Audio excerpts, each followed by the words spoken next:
faisait ce jour-là un temps à ne pas mettre un cargo dehors. Pourtant, Pierre et Christophe rament inlassablement sur leur aviron de mer, un avant-goût de ce qu'attend les deux hommes dans l'Atlantique. Christophe Dupuis, nageur de combat à Saint-Mandrier, a encore quelques petits réglages à faire. Faire pas trop des avirons, Christophe, là, essaie de relâcher tes doigts, là. Ah, te crispe pas, contracte tes épaules. Il s'est mis à l'aviron pour participer à la Bouvet Guyane. Un an de préparation et le départ dans quelques jours. Il y a des hauts, des bas et on se dit mais jamais je serai prêt. Et puis il y a des jours, ça va. Puis le lendemain c'est terrible et voilà. Donc il est temps de mettre en route la machine parce que on se pose beaucoup de questions et il est temps d'arrêter de se poser des questions.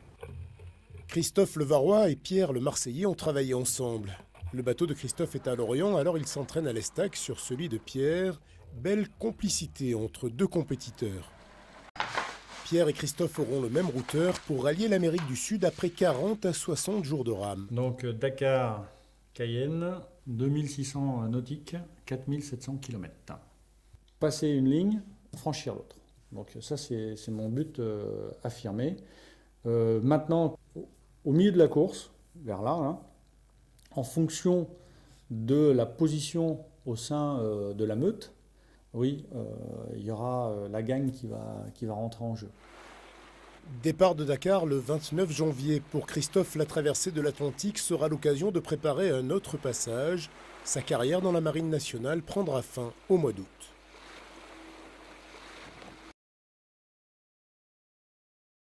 À Dakar pour suivre la 3e édition de la Bouvet Guyane. Les 23 concurrents vont partir dans quelques minutes maintenant pour une traversée de l'Atlantique de près de 40 jours. C'est la seule compétition à l'aviron, à armes égales et sans assistance.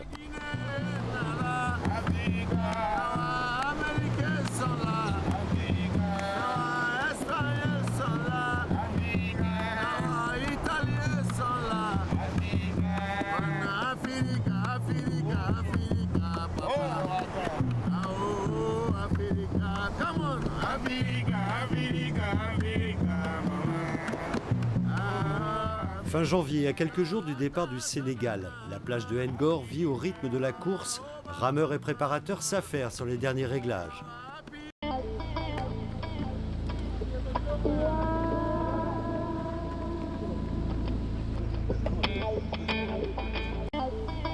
Plus d'un mois de mer pour parcourir les 4700 km entre Dakar et Cayenne. À une vitesse moyenne de 3 nœuds, c'est le cocktail proposé aux skippers. Donc le monotype Bouvet Guyane, c'est un bateau de 8 mètres de long, en contreplaqué à bouchin. Il fait 1,60 m de large et il pèse en moyenne chargé entre 800 kg et 1 tonne. Donc il est fait pour une personne, avec un cockpit central un peu avancé vers l'avant pour que le rameur soit à l'aise. Donc il a une cabine derrière avec disons que ses éléments de vie et puis à l'avant une zone de stockage. Sous ses pieds, il a un ballast qui lui permet de mettre le bateau plus stable en cas de mer formée. Et pour le reste, il a sur le pont 2 panneaux solaires qui lui servent pour l'énergie et une console sur l'arrière du bateau où il y a toutes les antennes. Donc on a l'antenne VHF, l'antenne AIS ou transpondeur radar ou ActiveEcho, plus diverses antennes en fonction des besoins. Pour le reste, c'est un bateau qui est plutôt solide, insubmersible, c'est-à-dire qu'en fait il est dans tous les compartiments qui ne sont pas remplis de nourriture ou autre matériel, il est rempli de mousse. Donc en cas de, disons, de chavirage, rempli d'eau et choses comme ça, il ne peut pas couler. C'est une course pour un gros tiers, et une vraie course, une course épouvantable et hyper compliquée à mener. Pour un autre tiers, c'est un challenge sportif à relever. Et pour un troisième, c'est pas du tout une course, c'est une belle balade, un voyage d'initiation, de découverte, de contemplation. Mais c'est quand même, on peut tout à fait parler de course, parce que franchement, le premier tiers qui va s'arracher, pour eux, c'est l'enfer et c'est un vrai combat physique.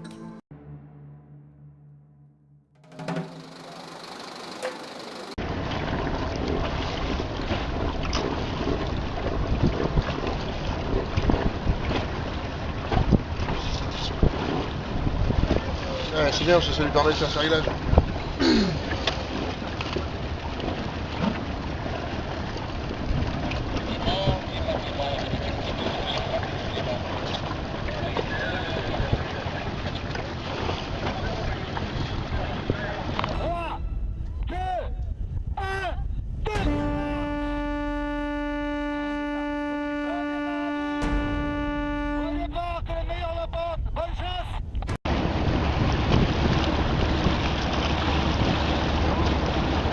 Voilà, ça y est, le départ est pris.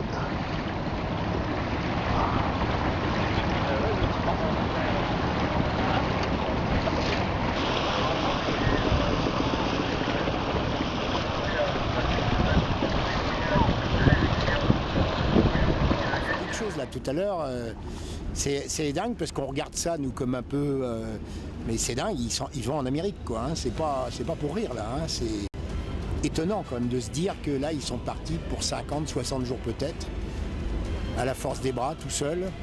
Là c'est encore festif, hein, c'est encore, y a les bateaux, ça chante, ça crie, et puis dans une demi-heure, une heure, les premiers bateaux vont décrocher, puis après de fil en aiguille, dans 3 heures, ben, ils sont seuls.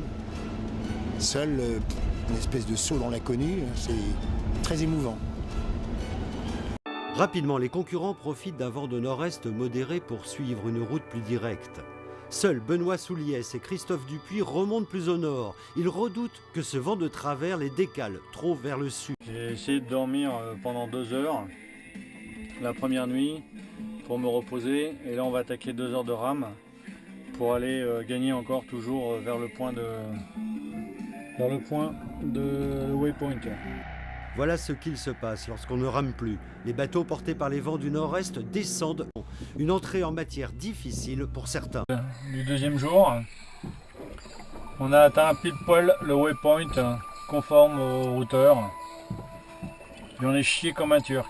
Bon, voilà, on a fait 50 et plus de 50 nautiques depuis le départ, puisque je suis pile poil dessus.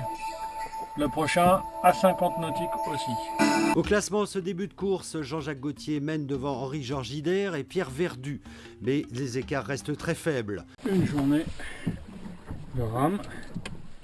Et là, on enlève la tiraille. Putain! J'en ai chié, oui. La mer était dure. J'ai fait du 300 tout le long. J'ai l'impression d'avoir rien fait. C'est l'horreur. C'est l'horreur. Alors là, on est dans le séchoir. À côté séchoir, où il ne sèche rien. Ce que vous entendez comme bruit là, c'est la première fois que je mets le dessal en marche. Donc c'est en cours.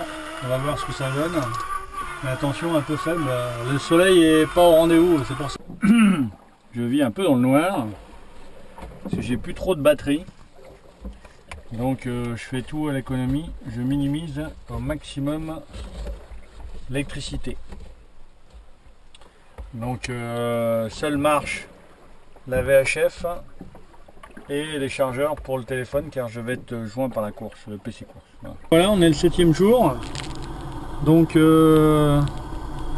c'est dur, parce que la mer est, elle est croisée dans 3 sens. Faut choper la bonne petite qui va bien. Faut garder son cap. Ouais. Et comme dessert, après le chili, et ben c'est le pamplemousse. Alors le problème avec ces pamplemousses, c'est qu'ils sont super bons. Mais alors il y a plein de bouts, plein de pépins.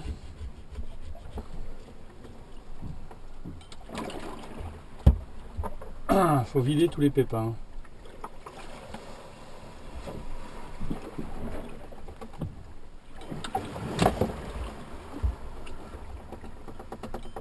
C'est une déferlante qui vient de passer. Donc samedi au soir, j'ai arrêté de ramer. parce que la mer devenait trop grosse là, et puis en plus je me suis coincé la main entre la barre de renfort et la rame là, donc là j'en ai eu marre. Donc je suis allé me coucher, et en fait j'ai pas dormi parce que ça a tellement branlé que c'était l'enfer. Je suis passé grâce à Dieu, et vendredi et dimanche j'étais tellement claqué que et puis la mer était encore très dure, donc j'avais pas du tout envie de ramer. Donc ça va faire 36 heures là que j'ai pas ramé et que j'y retourne ce matin là. Voilà, donc tout va bien.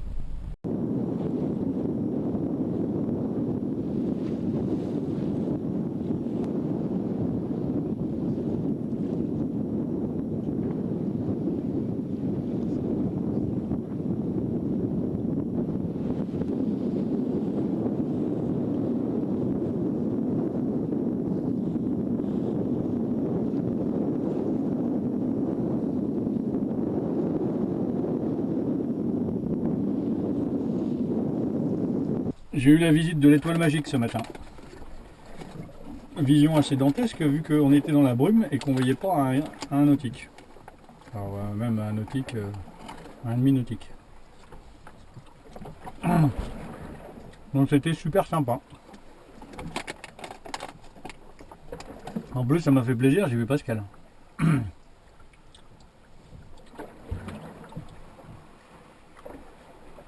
Ça m'a fait plaisir de voir du monde tout court.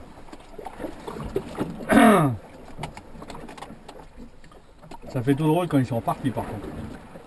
Là tu te retrouves tout seul. Ah, dans une semaine. Ça fait bizarre. Mais c'est la course hein. J'ai fait la levée de mêle là ce matin, tout à l'heure. Hein. Attendant que ça se prépare. Alors, il semblerait que j'ai fait une des meilleures moyennes. Je sais pas quand parce que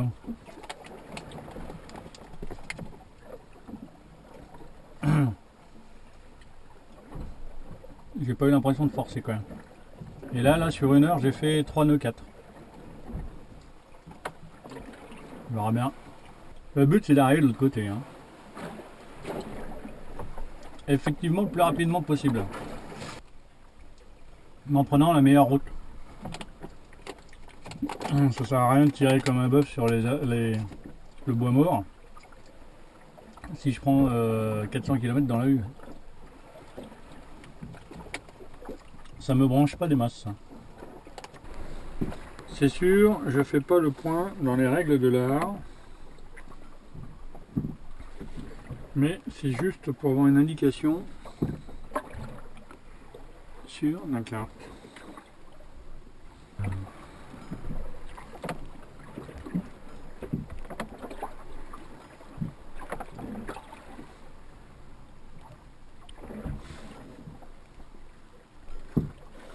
Je suis assez constant.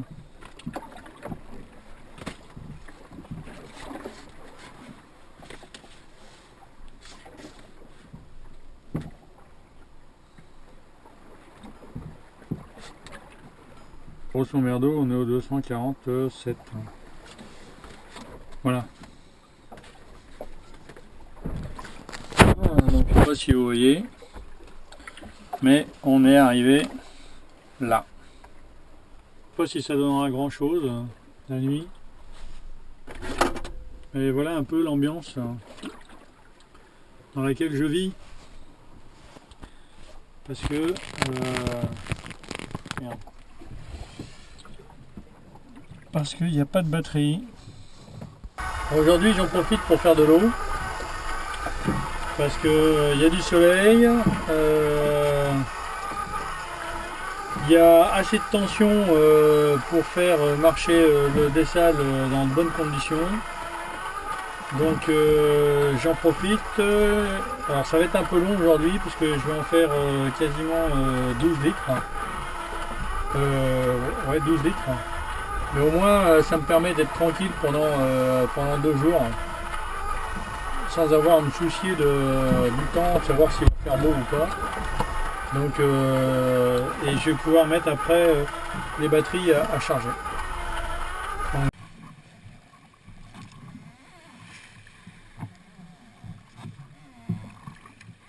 Il est pas loin de midi, je vais me faire à manger. La mer est plus calme que d'habitude, donc j'ai un peu ramé ce matin là. Je suis allé voir le traînard, donc j'ai inspecté le traînard et il y a quelques bébêtes que j'ai enlevées, des micro-bébêtes, voire des grosses, quelques-unes, grosses comme ça. Donc je sais pas ce que ça donne sous la coque, donc à un moment il va falloir que j'y aille. En plus j'ai l'impression de me traîner, hein, c'est assez impressionnant. Là il fait beau, je laisse charger les batteries et puis je vais essayer d'aller voir mes mails vite fait si pour mon anniversaire j'ai quelque chose. Matin du 24e jour, donc belle matinée qui s'annonce aujourd'hui parce que on fait le changement de pli. Alors regardez, hier on était là, ici là, tac. Et ce matin, hop, disparition de la côte africaine. On arrive par ici. Donc on a passé la moitié de l'océan et on attaque donc la deuxième moitié.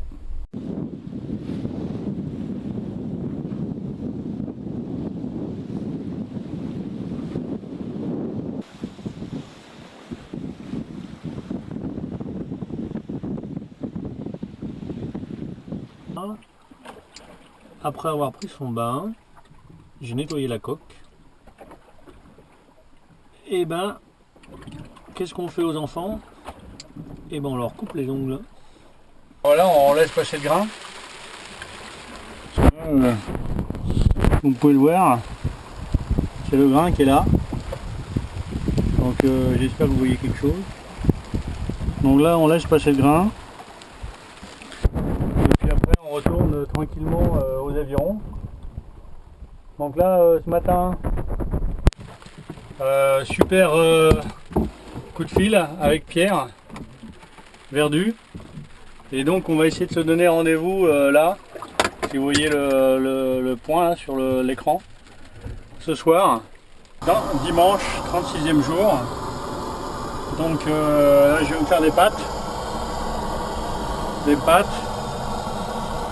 Là, toujours le bateau, cornet de bif, voilà, avec de caviar d'aubergine, voilà. Et voilà le bateau.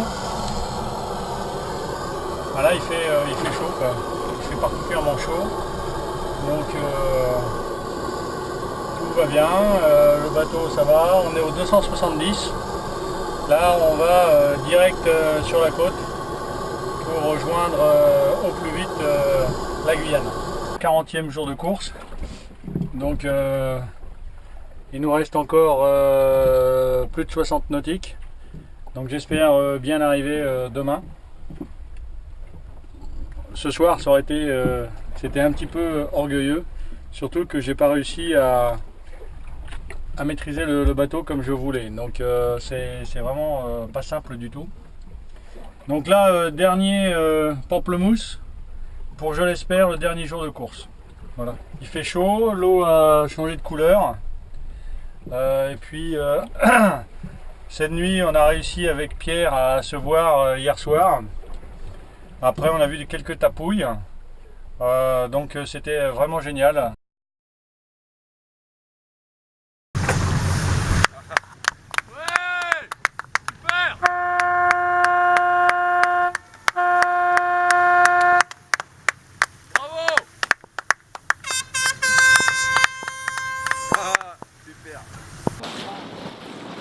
Alors le petit calife, c'était bien. Ça va? Ça c'est fait, on n'a pas à faire chose. Rentrez-vous comme ça. Bienvenue. J'ai dit à Pierre, vas-y, m'attends pas. Lui et moi je ramais comme un damné. Et il avait un bateau plus rapide naturellement. Et lui il est lourd. Hein. Tu penses que c'est parce qu'il est lourd là? Ouais, il est lourd. Ouais, celui-là il est lourd. Hein. Ouais. Mais je veux dire, techniquement, ça, c'est parce que tu sais le tour des avions. Ouais, je sais. Ah bon. Ah, Depardieu, Gérard Depardieu. De par diable, oui. Ah, là, là, là, là. Tu l'as fait, tu l'as fait. Et toi aussi. C'était génial. C'était génial. On a fait. Parce que là, la mer est mauvaise. Là, la mer est mauvaise. La famille, les amis, Christophe Dupuis retrouve les siens ce matin à Marignane. 60 jours que je suis parti. Et ça fait du bien, mais c'est bien passé. Le retour d'un héros. J'aime bien les changements qu'il a subis, donc parfait, je suis très contente. Physiquement? Bien sûr. Mentalement, je ne connais pas encore, mais on verra ça. C'est une catastrophe, il paraît. Christophe est 5e de la Bouvet-Guyane. 40 jours de huis clos dans ce bateau, au départ de Dakar. 12 heures de rame par jour, avec à la clé de grands plaisirs. Il y a deux dauphins juste en dessous. On entend les couirs. 12 heures de rame par jour avec parfois de grosses frayeurs, comme ce coup de tabac au sud des îles Canaries, une semaine après le départ. Je me suis pris 2-3 belles branlées avec des déferlantes là. Pas fier du tout. Alors quand on entend, lui il s'est retourné, lui il a cassé, lui il a fait une voie d'eau, lui... On se dit ça va être quand mon tour. Et puis finalement, touche du bois, il ne s'est rien passé. Et le marin a taillé sa route jusqu'à l'arrivée. Une belle histoire à raconter à sa fille, de beaux souvenirs et surtout un pari réussi. Contrat rempli. J'avais dit d'être dans le top 5. Je suis dans le top 5. Voilà. Peu de chance qu'il fasse mieux dans 3 ans. Christophe ne participera pas à la prochaine Bouvet-Guyane. Il ne tente jamais 2 fois les mêmes aventures.